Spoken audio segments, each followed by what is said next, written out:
時來運來，呢個蒸棒小區比較多香港人中意嘅，而家有套打5折嘅房源出嚟，我哋一齊去好好感受下。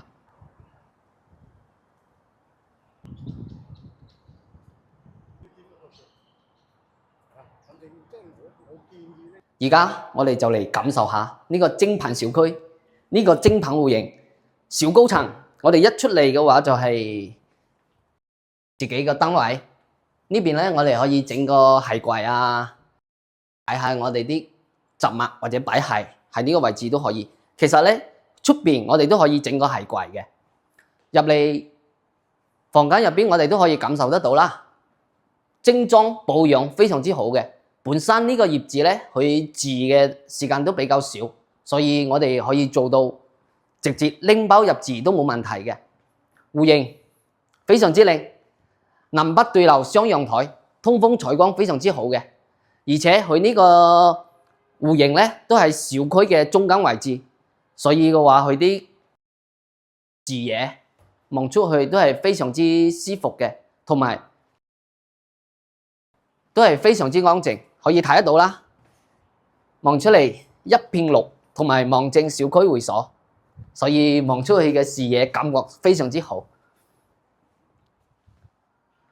呢個就係我哋嘅客廳位啦，唔大唔細，啱好咯。同埋佢呢個餐廳位都非常之闊落嘅，平時一家大細坐個8個人啊、10個人啊一齊食飯都冇問題。總共有4個房間，我哋可以感受下。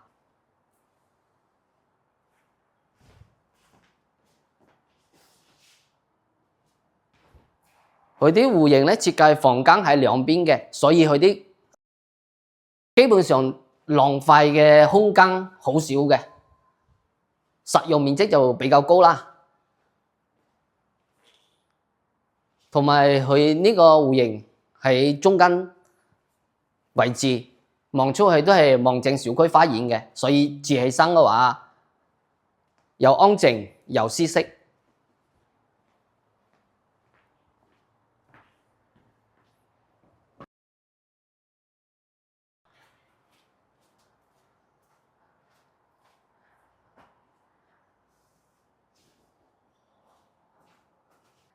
近期如果有關注呢種蒸棒小區同埋蒸棒戶型嘅，一定冇錯過呢一套。同埋呢個小區咧都係香港人比較中意居住嘅，睇有冇中意嘅朋友，歡迎隨時聯繫。多謝。